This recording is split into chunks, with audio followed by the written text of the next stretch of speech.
स्वयंभू स्तोत्र में आज श्री पद्मप्रभ जिनेन्द्र भगवान का स्तवन प्रारंभ करते हैं। आचार्य समंत भद्र स्वामी की कृति, जिसमें पहले काव्य में भगवान के पद्मप्रभ नाम की सार्थकता दिखला रहे हैं। पद्मप्रभः पद्मपलाशलेश्यः पद्मालयालिङ्गित चारुमूर्तिः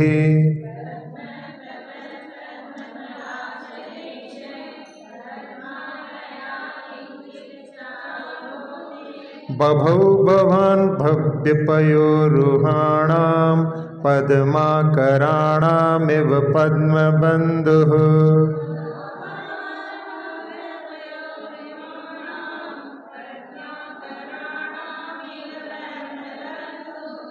पद्मप्रभ भगवान का नाम है पद्मपलाशलेश्यः, जो कमल के पाखुड़ियों के समान जिनकी लेश्या है यानी लाल रंग के हैं। पद्मालयालिंगित चारों मूर्ति, जिनकी सुंदर मूर्ति पद्मालय से आलिंगित है यानी लक्ष्मी से, अंतरंग और बहिरंग लक्ष्मी से सुशोभित है। और आप भव्य जीवों के लिए जो कमलों के समान हैं, जैसे कमलों को खिलाने के लिए कमल वन में पद्म बंधु यानी सूर्य उनको खिलाता है, उसी प्रकार से आप भव्य जीवों के लिए सूर्य के समान हितोपदेश देकर के उनके लिए विकसित करने वाले हुए थे।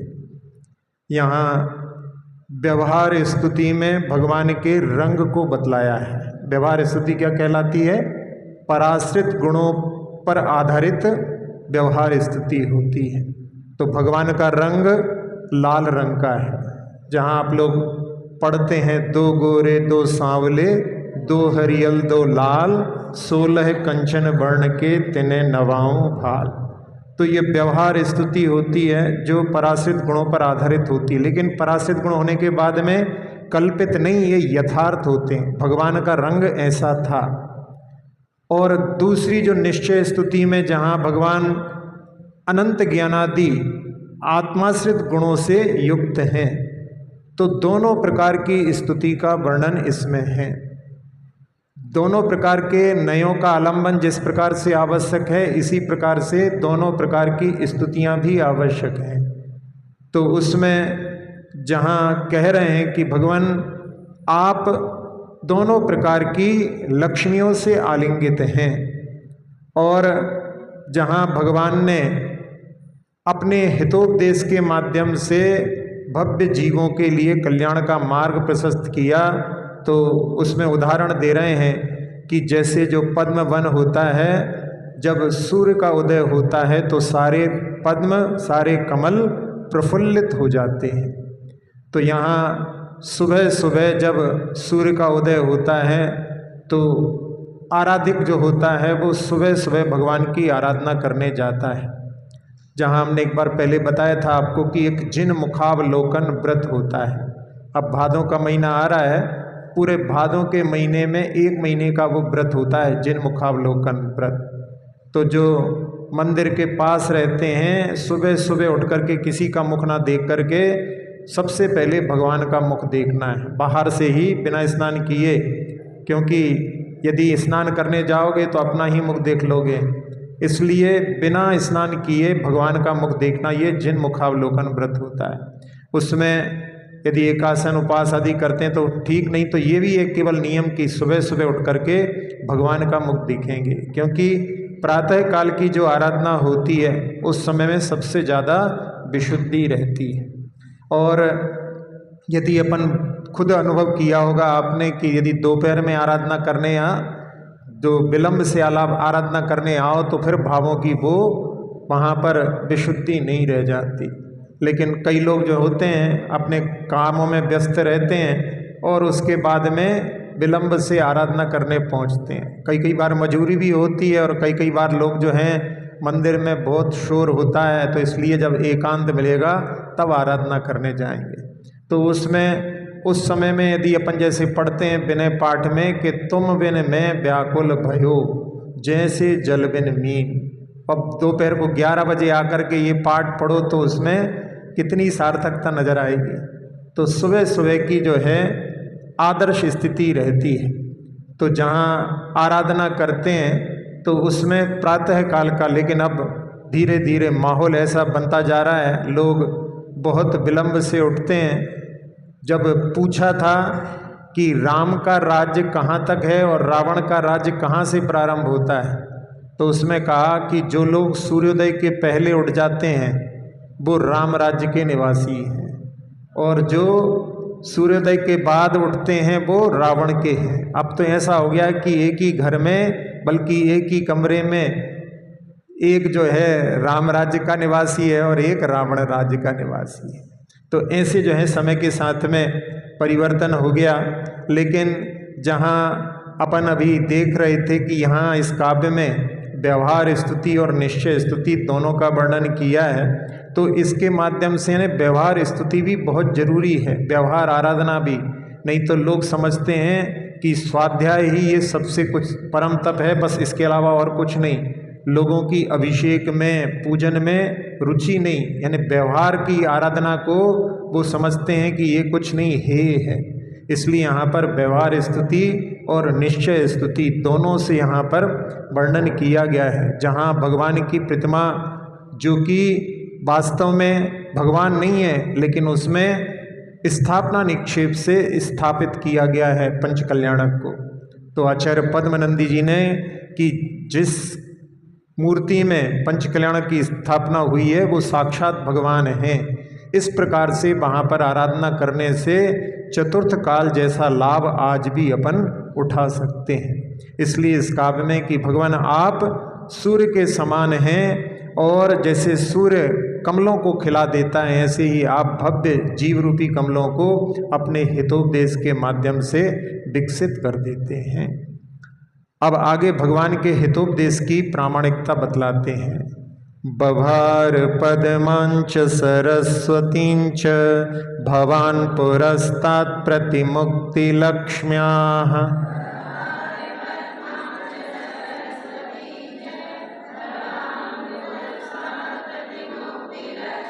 सरस्वतीमेव समग्र शोभां सर्वज्ञ लक्ष्मीं ज्वलितां विमुक्तः।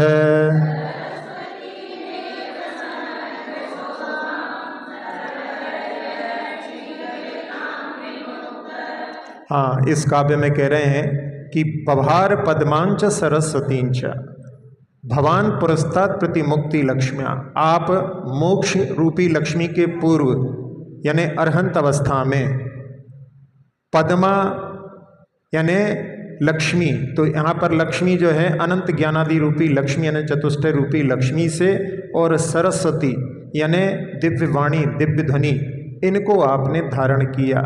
यानी अरहंत अवस्था में आपने लक्ष्मी सरस्वती दोनों का पोषण किया, और बाद में जब आपने मोक्ष को प्राप्त किया तब उस समय में समग्र शोभाम सरस्वती मेव यानी विमुक्ता सन यानी विमुक्त होते हुए, मुक्त यानी मोक्ष प्राप्त करने के बाद में आपने देदीप्यमान जो सर्वज्ञ लक्ष्मी हैं उसको धारण किया।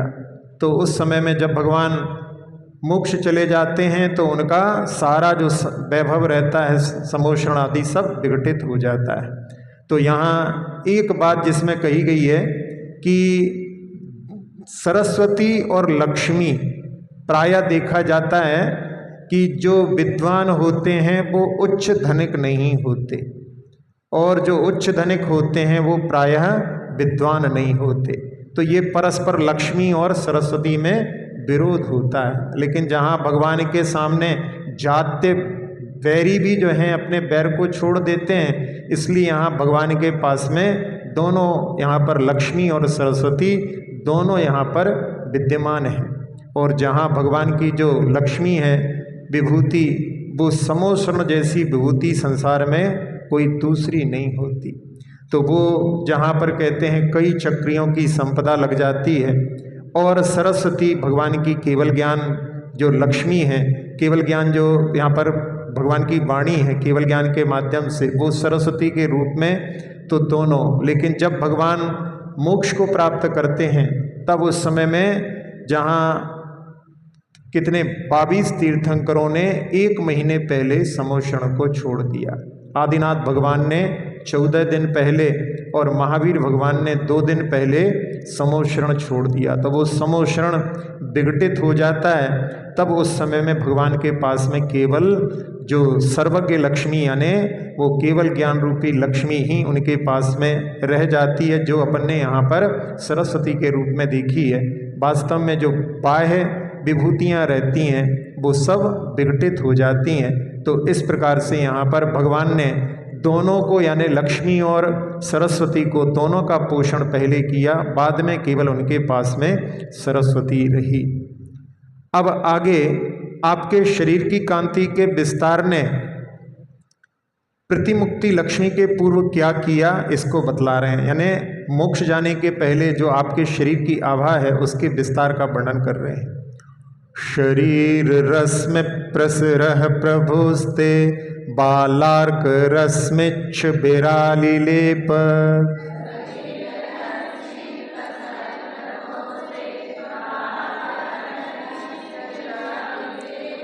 नरामराकीर्ण सभां प्रभावत् छैलस्य पद्माभमणिः श्वसानम्।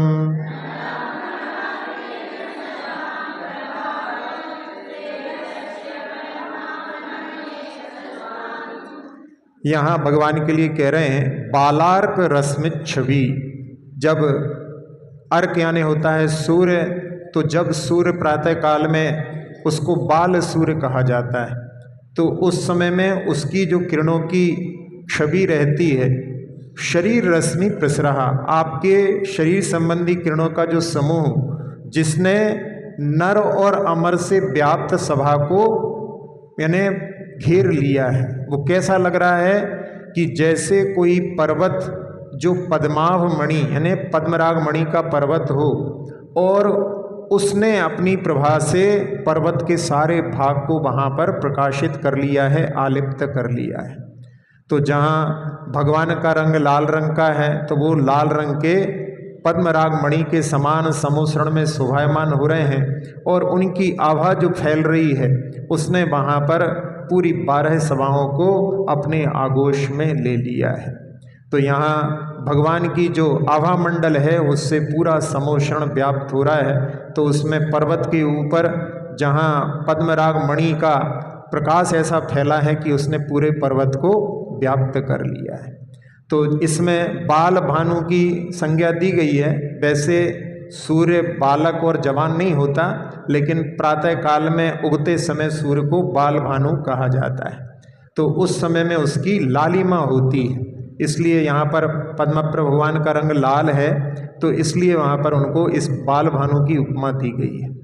और जहाँ अपन आभा के बारे में देख रहे हैं, तो पहले आप लोगों को बताया था कि एक रसिया जो है रूस के एक वैज्ञानिक हुए क्लियोन नाम के, उन्होंने फ़ोटो खींचते समय जो फोटोग्राफिक प्लेट होती है उसमें करंट को प्रवाहित करके फ़ोटो खींचा, तो उसमें फिर व्यक्ति की फ़ोटो नहीं आती, उसके आभा मंडल की फ़ोटो आती है। तो वो क्लियोन फोटोग्राफी के कैमरे अब इंडिया में भी आ गए हैं और उससे अपन आभा मंडल का फ़ोटो खींच सकते हैं। तो उसमें कई जगह पर जहाँ पर जो प्रतिमाएं हैं उनका आभा मंडल बहुत विस्तार से फैला रहता है। जैसे बाहुबली भगवान है, उनका आभा मंडल इतना फैला हुआ है कि वहाँ वो रेंज में ही नहीं आता, वो रेंज से भी बाहर निकल जाता है। तो जब उनके समीप में जो जाता है तो उनकी आभा उनको भी व्याप्त कर लेती है। जैसे यहाँ पर बताया कि 12 सभाओं को भगवान ने अपनी आभा से व्याप्त कर लिया। और इसमें ये भी फ़ोटो खींचे गए कि जब व्यक्ति मंदिर में प्रवेश कर रहा है उसका फ़ोटो खींचा, बाद में उसने आराधना की, परिक्रमा लगाई, उसके बाद फ़ोटो खींचा, तो उसका जो ऑरा था वो जो है विस्तृत हो गया। यानी उनके समीप में रहने से विशुद्धि बढ़ती है। जब चर्चा कर रहे हैं उस समय में फ़ोटो खींचा, और जब कायोत्सर्ग कर रहे हैं उस समय में फ़ोटो खींचा। तो जब कायोत्सर्ग में है आभा मंडल कम है, और जब ध्यान कर रहे हैं तो आभा मंडल में विस्तार हो गया। तो उसके माध्यम से ये आभा मंडल जो है प्रभावित करने वाला होता है। एक प्रसंग पहले सुनाया था कि जो गोपाल दास बरैया जी थे, उनकी पत्नी, जिनका स्वभाव बड़ा क्रोधित होने का था, धर्म में ज़्यादा रुचि नहीं थी, जब वो गोमटेश्वर की यात्रा पर गए और गोमटेश्वर में जहाँ विंध्यगिरी, जिसके ऊपर बाहुबली भगवान की प्रतिमा है, पर्वत पर जो है सीढ़ियों से चढ़ना पड़ता है, और जब वहाँ पर पहुँच करके दर्शन किए तो पंडित जी ने दर्शन थोड़े झुक करके किए, फिर बाद में परिक्रमा कर ली और उसके बाद में स्तुति भी पढ़ ली और देखा पंडिताइन अभी भी पड़ी हुई हैं। तो उनको लगा कि लगता है इतनी ऊंची चढ़ाई चढ़ करके आए हैं तो लगता बेहोश हो गई है। तो उन्होंने उनको हाथ लगा करके कि उठो, तो उन्होंने कहा क्या करते हो, ढंग से दर्शन भी नहीं करने देते हो। तो उन्होंने उस समय में सोचा कि ये तो बाहुबली भगवान के आभा मंडल का ही प्रभाव है कि इनके भी यहाँ पर भक्ति के भाव उमड़ पड़े।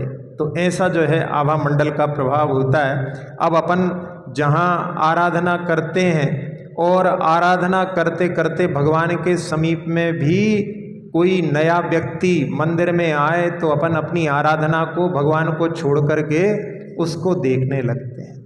तो इसका मतलब है अपन उनकी आभा से अभी अपन जो है पूरी तरह से उनमें रंगे नहीं हैं। ये अतिचार कहलाता है। पूजा के अतिचार में इधर उधर देखना और क्रम भूल जाना, कई बार होता है, जल चंदन के बाद में क्रम भूल गए, कहीं पे जो है और कुछ कर दिया, पूजा पढ़ते पढ़ते पूजा भूल गए, ये भी पूजा के अतिचार में आता है।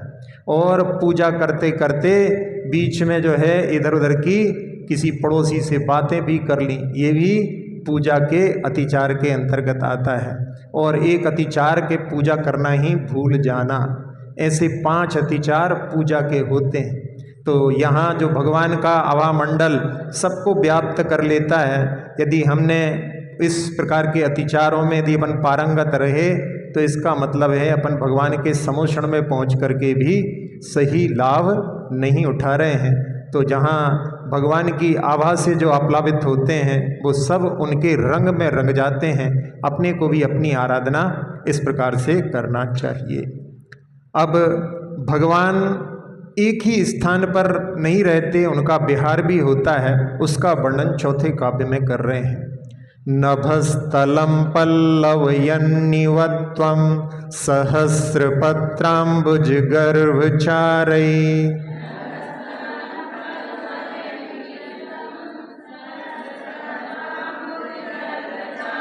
पादाम्बुजै पातितमारदर्पो भूमौ प्रजानां विजहर्त भूत्यै।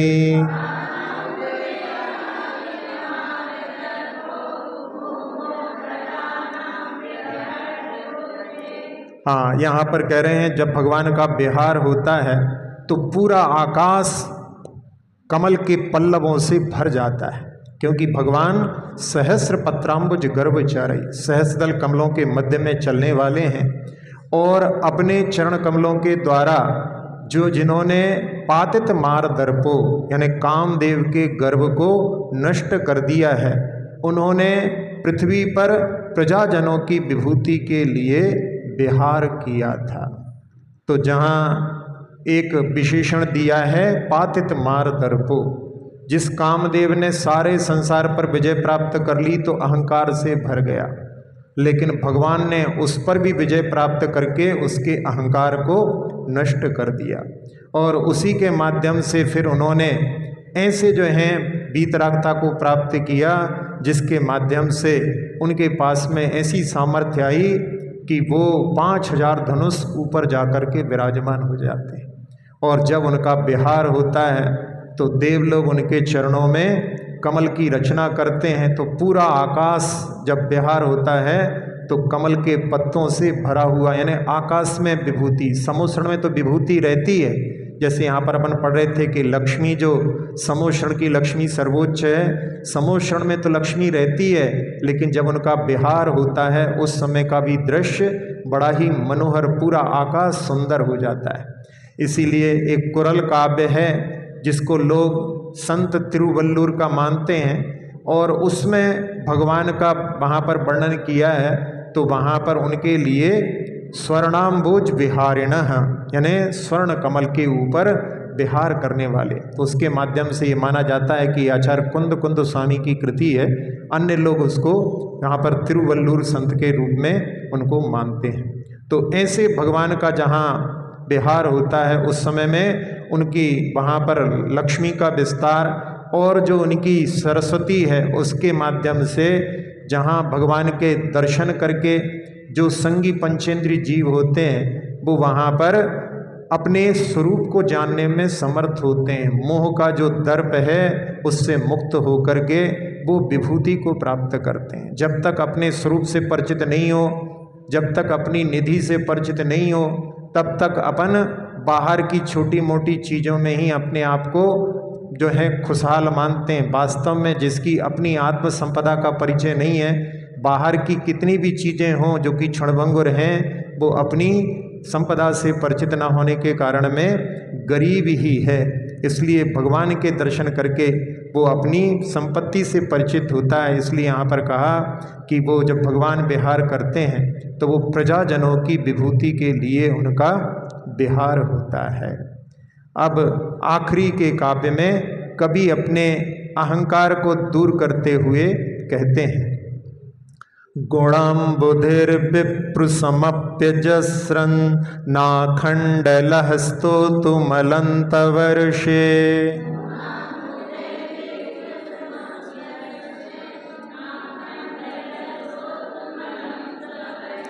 प्रागेव माद्रिक्यमुताति भक्तिर्मां बालमालापयतीदमित्थम्।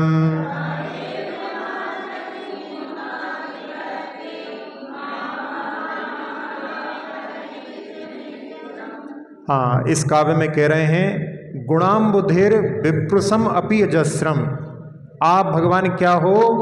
गुणम्बोधि, आप गुणों के समुद्र हो और आपकी गुणों की एक बूंद का भी विप्रसम अपि अजस्रम यानी निरंतर, ना खंडला स्तुतुम अलम तव ऋषि। यहाँ पर भगवान के लिए ऋषि के रूप में संबोधित किया जो 64 रिद्धियों के नाथ होते हैं। तो गणधर स्वामी 63 रिद्धियों के नाथ होते हैं, उनके पास केवल ज्ञान के अलावा सारी रिद्धियाँ होती हैं। तो भगवान जो 64 रिद्धियों के नाथ हैं, तो उनके लिए कह रहे हैं कि भगवान आपके गुणों की एक बूंद का वर्णन करने में भी नाखंडला, नाखंडला ये इंद्र का पर्यायवाची है। इंद्र आपके गुणों, आपके एक बूंद का भी वर्णन करने में समर्थ नहीं है। जब इंद्र भगवान के स्तवन करने में समर्थ नहीं है, प्रागे यानी पहले ही इस प्रकार की स्थिति है, तो फिर माद्रक यानी हम जैसे हम जैसे जो है कैसे असमर्थ मनुष्य कैसे आपकी स्तुति करेंगे। तो फिर वहाँ पर कह रहे हैं कि वो भक्ति ही जो है अति भक्ति माम बालम इत्थम इदम आलापयति, कि आपकी तीव्र भक्ति ही हम अज्ञानियों से इस प्रकार से स्तवन कहलवा रही है। हमारी तो वास्तव में सामर्थ्य नहीं है, लेकिन आपकी भक्ति ही जो है हमको बलात् भक्ति करने के लिए प्रेरित कर रही है। तो ऐसे जो महान होते हैं वो कभी भी अपने आप को महान समझते नहीं हैं, और जो अपने आप को महान समझते हैं वो कभी भी महान होते नहीं हैं। कितना अच्छा स्तोत्र का उन्होंने यहाँ पर जो रचना की है, लेकिन फिर भी क्या कह रहे हैं कि भगवान हम आपकी स्तवन करने में समर्थ नहीं है। तो इस प्रकार से वहाँ पर स्तवन करने में समर्थ होने के बाद में भी अहंकार से भर करके कई बार होता है, कई लोग सुनाने आते हैं कुछ चीज़ों को, तो हमें तो ये भी आता है, हमें ये भी आता है, तो उस समय में वो अहंकार के भाव लगते हैं। और कोई जो है किनसे कहो तो हम कुछ नहीं जानते, तो वो एक विनम्रता दिखाई देती है। तो यहाँ पर आचार्य महाराज बड़े ज्ञानी हैं, लेकिन फिर भी भगवान से कह रहे हैं कि जब इंद्र जैसे भी आपका स्तवन नहीं कर पाए तो हम कैसे स्तवन करेंगे। तो वो स्तवन जो है आपकी भक्ति ही, आपके प्रति तीव्र भक्ति ही हमको स्तवन करा रही है। जैसा कि भक्तामर में भी आता है, भक्तामर बात की रचना है, वो आधार तो जो है सब कहीं ना कहीं पूर्वाचार्यों का लेकर के ही करते हैं। तो उसमें तद भक्ति रेव मुखरी कुरुते बलान्मा, आपकी भक्ति ही हमको मुखर कर रही है, बलात् जबरदस्ती बुलवा रही है कि स्तवन करो। तो उसमें जहाँ पर यत को किलह किल मधौ मदरम बरौती तच्चाम्र चारु कलिका निकरैक हेतु, तो उसमें वो मोहर जो है उस कोयल को बोलने को मजबूर करता है। तो यहाँ आपकी भक्ति ही जो है हमसे बुलवा रही है, हमारी तो सामर्थ्य नहीं है, फिर भी जो है यहाँ पर कई बार ऐसा जहाँ पर इसमें कहते हैं कि सामर्थ्य नहीं है तो फिर क्यों कर रहे हो, भगवान ही यदि ऐसे ही पूछने लगे कि सामर्थ्य नहीं तो फिर क्यों कर रहे हो, तो यहाँ पर भगवान कभी ऐसा हतोत्साहित करने वाली बात कहते नहीं है। लेकिन यहाँ जो भक्त होता है वो अहंकार से ना भर जाए, इसलिए अपने आप को हमेशा लघुता के गुणों से, क्योंकि भक्ति कभी भी अहंकार की भाषा बोलना नहीं चाहती, ना जानती है ना चाहती है। तो उस समय में अपने आप को जो लघु बनाते हैं वो ही जो है सब कुछ प्राप्त करने में समर्थ होते हैं। जो जितना झुकता है वो ही जो है, जहाँ जब गागर झुकती है तो पानी भरने में समर्थ होती है। इसलिए यहाँ पर भगवान की स्तुति करते हुए यहाँ उन्होंने कहा कि आपकी भक्ति ही मुझसे बुलवा रही है, वैसे तो मेरी सामर्थ्य नहीं है कि मैं आपका स्तवन कर सकूं। इति श्री मोहन कूटता मुक्ति प्राप्ताय श्री पद्मप्रभ जिनेन्द्राय नमो नमः।